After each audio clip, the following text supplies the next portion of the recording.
We've got an awesome podcast today. We are going to talk about a very interesting topic. But before we get started, so this is The Complete Advisor, a podcast focused on conversations with top advisors for other advisors to listen, to learn, to spark conversations. And so our topic today, I kind of titled it $40 million a year Nomad. And before I introduce our guest, I want to tell you what I mean by that. And what I mean by that is we're going to have a conversation with an office, with a producer that's doing, well, shooting for $40 million a year is the goal. And we were talking off camera, and you said, I think we got that in the bag. Up it up. But one of the things that's fascinating about your practice is you were virtual before COVID. So many people embraced being virtual because of COVID. You all were ahead of the curve. And one of the things I want to talk about that, I also want to talk, you and I talked on a different episode of the podcast. There was a statement you made, because I remember this. There was a statement you made, you've been in the business 50 years, but you're always looking for what's next. And you know what? A lot of times you find somebody who's been in the business 50 years, very successful, kind of stuck in their ways. So I want to introduce our guests. So first off, we have Harry Jameson of Jameson Financial Solutions Incorporated. And then we have, Harry, you've been in the business now since 1971. That's correct. You've seen it. You've seen it once. You've seen it twice. You've seen it 3 times come around, which makes you such an awesome financial advisor. And at the same time, we were talking right before we started rolling. We were talking about the fact that in your staff, you work with family, which would explain the presence of Gregory Jameson. Gregory, welcome. Thank you. Good to be here. It is awesome to have you here. So let's talk about the fact. And remember, we're just talking to other advisors too. So that's why the ties are loosened up just a little bit, which is great. Let's talk about your practice and what made you. So first, Harry, give just a short overview of your practice and who you're working with and where. Right. We have a niche market. We work primarily with federal employees, and we do it nationwide. And you alluded to the fact that we've been working nationwide via Zoom for like 6 or 7 years ago. Nobody was doing it really. And then when COVID came along, that was really interesting because that forced a lot of the people we were trying to attract to get involved using Zoom. Crash course. Yeah, they had to do it. And my thing was, when I first started doing the Zoom, was would people really give me their entire life savings? And they're in Nebraska, and I'm in Tampa, Florida, and we were able to successfully give them the confidence to do it based upon our experience, our credentials that we have. And, people nowadays, they Google you and they want to know everything. And we're very proud of the fact that, we've got an A+ rating with the Better Business Bureau, and we've never had a single client complaint now that's in our impressive. history. That's impressive. I've never been sued. I've never had to go to arbitration. Nothing.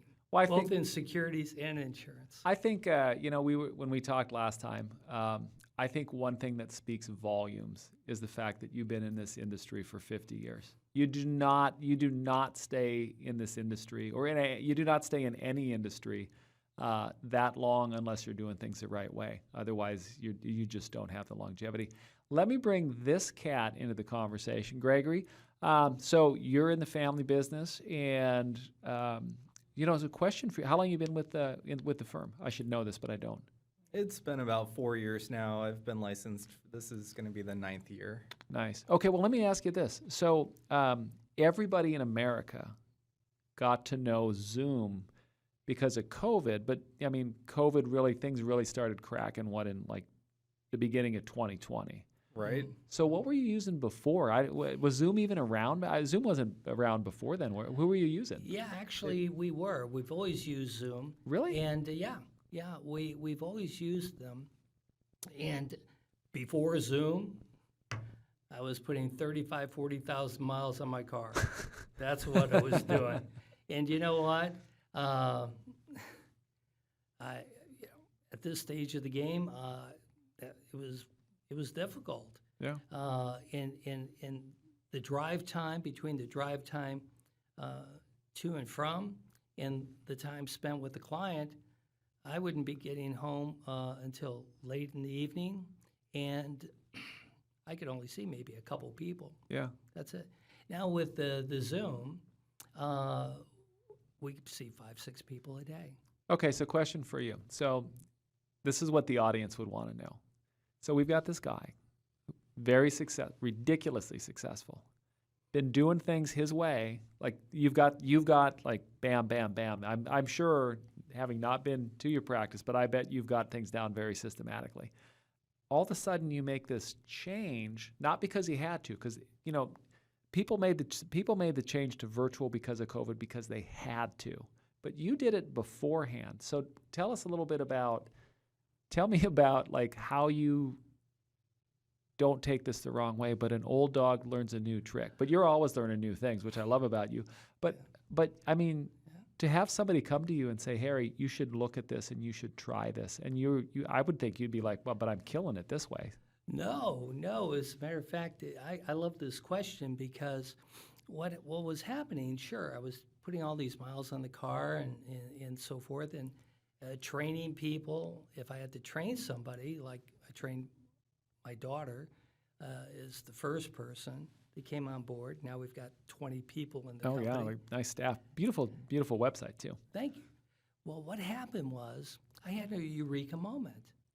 I learned about Zoom, and then I suddenly realized that my small fishbowl in Tampa, Florida, needs to expand. Yeah. And now I'm not held hostage to the Tampa market or Central Florida market. And now the world is my oyster. Yeah, Oh, oyster. That thing. Anyway, and so that just really just blew my mind. And then it was a question of how do I take advantage of this? Yeah. And I thought about it and so forth. And what became important was building a database. Yeah. The database. So we built a significant database. Mm-hmm. And from that database, we then created we hired people, extraordinarily good people, 2 of which had autistic children at home, and they needed to work from home, but they had the talent that we were looking for. You're an early adopter on everything. Like you get the work from home. Like, I mean, that really wasn't even a conversation that much beforehand. But so you found these folks to build the database. What, out of curiosity, I've met folks that work in the federal market, and they usually have a specific division or agency that they focus on. Are you working at all agencies? Or all agencies. All agencies. So we have no limitations. Love it. We have nothing. And there's other avenues that we discover within that market that we're right now, we're exploiting that. Yeah. So there's so much opportunity out there. Mm-hmm. All you have to do is think about it. Exactly. You talked about thinking in our last podcast, which is fascinating, and a shameless plug for everybody to go back and listen to that episode. But our topic is $40 million a year Nomad, which means I need to speak to one of your nomads. I got to pull Gregory in this conversation. Sure. You're in Tampa, and you're out in the sun. Oh, wait, what is California? I can't think of the California nickname. Golden State, or the highly taxed state. One of those two. Right. Little side joke there. But so you're all the way out there. So you've got their staff everywhere. Tell a little bit about your role, and then how do you communication and working together? It's fantastic. We have a great team, and we have Monday meetings every Monday morning, mm-hmm. and we get together, 20 people on a Zoom call, and we go through the agenda. We highlight important things that are happening, and Everyone has their job. We have administrative people, we have appointment setters, we have sales staff, we also have marketing people. And so it's nice to get everyone together. And then in addition to that, we have sales meetings on Wednesdays, and all sales staff gets together and we discuss, topics, things that are going on, and the sales we've had, trying to keep each other motivated, and it's wonderful. And in addition to all that, I get to see my dad multiple times a week through Zoom, even though I'm on the other side of the country, and makes it seem like we're not as far apart. That's cool. So what's your role? What do you do on a weekly basis? So I mostly do sales. So I have meetings scheduled for me every day. I have between 4 and 8 meetings, and they run between 1 to 2 hours long, depending on the stage of the sales process. And it's a busy day, sitting at home and working with clients via Zoom. Do you specialize on? Do you have people set up for different parts of the country, or could he be talking California and then Poughkeepsie? And you're actually correct. Matter of fact, we just hired an additional person here about a week or so ago, and so now we have 4 people who live in California, and what we do is based upon the leads that come in. And just a little note about that. We reach out to them, but they contact us asking for an appointment, tell us the time of day to call them, everything. We've got appointment setters, they're extraordinary. They're just wonderful. How'd you find them? We're lucky. My daughter, here's how I found it. This was, 2-3 years ago. So I'm watching Maria's sales go up and up and up. Maria's your daughter? Yes. Yeah. And top producer of the company as well. And I was wondering, well, what are you doing? So I called her up and asked her. Yeah. And she said, well, you know what? I'm so busy. I don't have time to really call people. I need someone to set my appointments for me. Yeah. And she said this girl, Kendra, who lived in her area, had an autistic son and needed to work from home. And so I said, wow, that's really great. And Maria was paying her X number, so much, really a very low number per hour for Kendra to do this work. And I said, does she have any additional time where she could take on maybe Greg or some of our other people? It turns out she could take on 2 more people, and they were individually paying her Nice. to do that. And I looked at this and I said, no, what we're going to do, I called Kendra up. No, Kendra, I gave her a nice raise, and she came to work directly for me, and so she doesn't have to get checks from all over the country, for whatever. And then Kendra we hired another person, which Kendra trained. Nice. And then that person just took off in the appointments, and we're going to be hiring a 4th appointment setter here. Matter of fact, we're looking for that person right now. So once again, you have to be aware of what's going on around you. Sure. Zoom came, and all of a sudden I thought, well, how could I use that to expand the business? And I said, well, that's the answer. I need to do Zoom. And then I saw what Maria was doing. I said, no, let's do it on a bigger scale. I do what works, and I stop doing things that don't work. Would you share with everybody you said this last time our last episode. I'll cue you up. It was about challenges in our mind. Will you say that again? Yeah, I will. Yeah, I invented this because it comes to me. And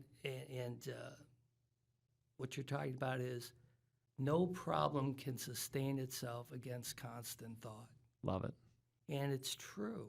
It's true. If you think about anything long enough, you're going to come up with an answer. Yep. And sometimes in the middle of the night. Boom. I love that. It's true. Now we have to pivot here just for a second. Mm-hmm. So your daughter, is she the oldest? Yes. Okay, so the oldest is just crushing it. Mm-hmm. As the younger brother, how does that make you feel? And does she ever rub it in your nose?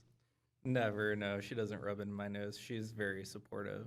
She's absolutely wonderful, and I was number 2, so I wasn't far behind. So she did really crush it last year though. So very proud of her. Very happy for her. That is awesome. That's cool. That is really cool. And so she's sharing some of the some of the knowledge and. Oh, of course. What's so nice is with our training, we record all of our meetings. So I can jump into her recordings and see exactly, step by step how she made that sale. That's fantastic. So, that's something. I'm the youngest of 5, so I got held down and, the wedgies and noogies and all that stuff. But the support is great. So with your having, you have people, so he's in California, you're in Tampa. Got people in New Jersey. So this gives you the ability for coverage when a client, that really tailors it to what a client would want, having somebody in kind of, it can work that time zone where the person in New Jersey, if they get a call for somebody that wants to meet at 8 Pacific time, that's like, what is that, 10, 11 o'clock at night out this way. Right. So you've got that national coverage. Yeah. Mm-hmm. And we're going to be bringing on more people. Also, we have somebody in Colorado as well. So, yeah, because of the time zone difference, that can really mess with things. And so I try to regionally, distribute leads, if you will, to all of those people. And it's worked really well. The big thing about our company, we are a very tight-knit group of people. Love it. And why and how did we do that? I'll tell you. You didn't ask, but I'll tell you. I'm curious. I want to know. Well, here's a story. Everyone that I've hired, I'm talking about the salaried people, on staff. All of those people who've joined us started out at a certain level, and in addition to their salary, I pay them a quarterly bonus. Bueno, nice. In addition to that, they get a significant Christmas bonus, and then we also do something special for everyone in the company. This year, everyone and their significant others are going on a 4-night cruise in the Caribbean. Hey, that's awesome. So, and every year, the bonuses go up, the salaries go up. I believe in a rising tide lifts all boats. And hey, I've been very blessed and fortunate. We're making great money, and so we share it. And it's an opportunity to get everybody together.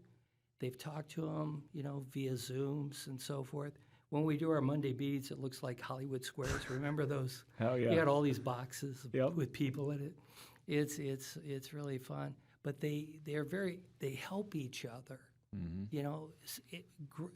Anybody can call Greg, or Greg will call somebody. It doesn't matter. Everybody is trying to help everybody else. And what we've seen every year is consistent growth in production. Yeah. For a variety of reasons. One of which is that most of the people we've hired have never been in the insurance business. We trained them from scratch. Get them thinking the right way. Yeah. Don't have to Our break any way. bad habits. Our way. That's exactly right. We have 2 people in the business who came to us.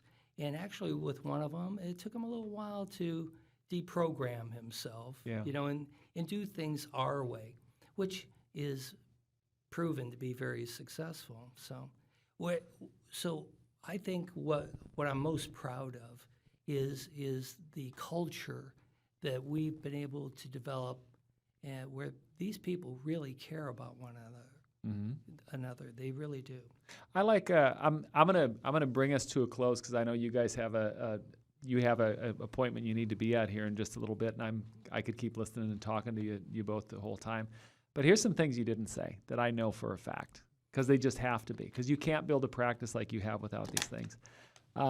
Your office communication is magnificent. I can say that without having seen it because you're successful. The culture you've built is great because, so often you run into small businesses where they look at how can we tighten down and how can I pay the least for something. And that's not what you're doing. You keep talent. You keep talent. The other thing I love too is, I always have this old phrase: Tiger Woods does not carry his own golf clubs. And so, you want the person that can close business. Mm-hmm. You close business. You want the person that's good and that you'll get the financial reward. You're good at setting appointments, which is not easy. I'm going to reward you. I think that's so fantastic, and that speaks volumes too. And then the communication to keep everybody on the same page. What you said about the ability that you guys have of recording everything, one, from a compliance standpoint, that's brilliant. But then two, from a learning opportunity of, Sure. She's good. Maria really crushed it. What is she saying? You're absolutely right. And that turned out to be such a big deal because now we've got to train these people. And you don't want to have to do it personally, time after time after time. Instead, we say, here, watch these videos. There's the university. And watch them 50 times if you need to. Yep. But, you'll understand and get what we're doing and the process, how we do it, and you'll be successful. Yeah. And that's how it's worked.